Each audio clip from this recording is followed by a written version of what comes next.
Shalom. Pertama-tama, mari kita panjatkan syukur kepada Tuhan Yang Maha Esa atas limpahan berkat dan anugerah-Nya yang masih kita rasakan hingga saat ini. Dan juga saya mengucap syukur atas pendidikan yang masih saya dapatkan. Nah, pendidikan adalah salah satu hal terpenting bagi kehidupan seorang, terutama bagi anak muda. Dalam KBBI sendiri, pendidikan ialah proses pengubahan sikap dan tata laku seseorang ataupun dalam kelompok dalam upaya mendewasakan diri melalui sebuah pengajaran atau pelatihan. Pada masa ini, masalah kesenjangan dan pemerataan pendidikan di Indonesia masih menjadi polemik terutama pada saat pandemi COVID-19. Karena masalah COVID-19, pemerintah pun mengeluarkan kebijakan-kebijakan. Salah satunya adalah meliburkan aktivitas atau tatap muka, terutama dalam hal belajar demi mencegah penularan virus COVID-19. Hal ini tentunya berdampak sangat besar pada perkembangan pendidikan anak, yang saat ini dituntut untuk belajar mandiri, belajar secara daring atau dalam jaringan. Namun, semua itu kembali lagi kepada bagaimana seseorang merespon hal tersebut.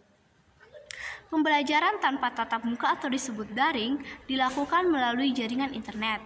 Ini merupakan masalah pertama dan masalah yang paling utama bagi guru maupun siswa, karena jaringan internet yang tidak merata dan tidak stabil di seluruh daerah Indonesia.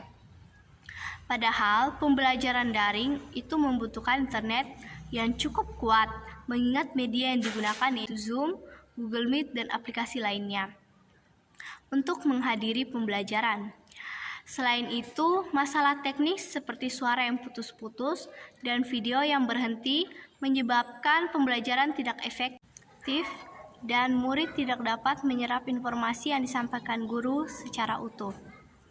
Masalah yang kedua yang menjadi tantangan dan halangan belajar online, selain harga kuota internet yang terlalu mahal bagi sebagian orang. Karena pandemi seperti saat ini, tidak sedikit masyarakat yang di-PHK, ditambah lagi dengan kemerosotannya perekonomian masyarakat saat ini. Maka tidak heran bagi beberapa orang mengalami masalah ekonomi.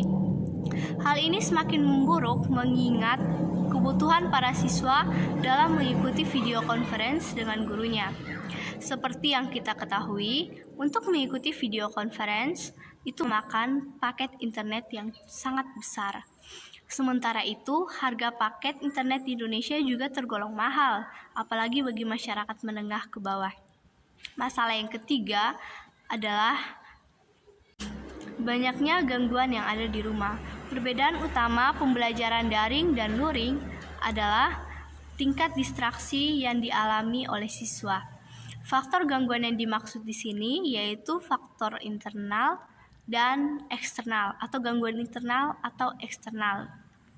Gangguan internal yaitu berasal dari dalam diri siswa itu sendiri. Bagaimana dia bisa mengatur waktunya, mengatur diri dalam pembelajaran daring. Jika dalam pembelajaran daring, kebanyakan siswa, termasuk saya sendiri, kadang mudah sekali terdistraksi dari berbagai hal sehingga tidak fokus terhadap pembelajaran yang sedang berlangsung. Misalnya bunyi notif chat atau ajakan bermain game dari teman-teman. Sementara gangguan eksternal adalah hal yang bukan berasal dari dalam diri siswa itu sendiri yang mengganggunya ketika mengikuti pembelajaran daring. Misalnya seperti kuota internet teman-teman yang membeli barang di toko ketika teman-teman sedang mengikuti pembelajaran daring. Terlepas dari banyaknya gangguan yang dialami siswa atau yang dialami kita dalam mengikuti daring, tidak bisa dipungkiri juga bahwa itu merupakan salah satu anugerah yang harus kita syukuri. Bagaimana jika kita tidak melalui daring? Maka kita pastinya tidak akan bisa mendapatkan ilmu dari sekolah. Akan tetapi itu semua tidak terlepas dari pribadi kita masing-masing. Bagaimana kita bisa tetap memfokuskan diri kita agar bisa tekun belajar dalam keadaan seperti ini. Satu hal yang harus kita ingat dan selalu kita ingat yaitu masa depan kita ditentukan oleh diri kita sendiri dan bukan oleh orang lain. Jika kita lelah dalam belajar, Maka bermalas-malasan bukanlah pilihan yang utama atau bukanlah pilihan yang tepat yang bisa kita lakukan, melainkan kita bisa beristirahat sejenak dan refreshing diri agar kita jangan terlalu memaksakan diri dan terbebani dengan pembelajaran. Jika kita terbebani dengan pembelajaran, tentunya pembelajaran yang kita pelajari itu tidak akan masuk dalam pikiran kita dan tidak akan bisa kita pahami. Maka dari itu, marilah kita tetap memfokuskan diri kita dan tetap tekun dalam belajar demi meraih masa depan yang akan kita capai ke depannya, dan juga demi kemajuan bangsa Indonesia. Sekian ceramah dari saya. Mohon maaf jika ada kesalahan kata-kata atau kata-kata yang kurang berkenan di hadapan teman-teman sekalian. Sekian dan terima kasih.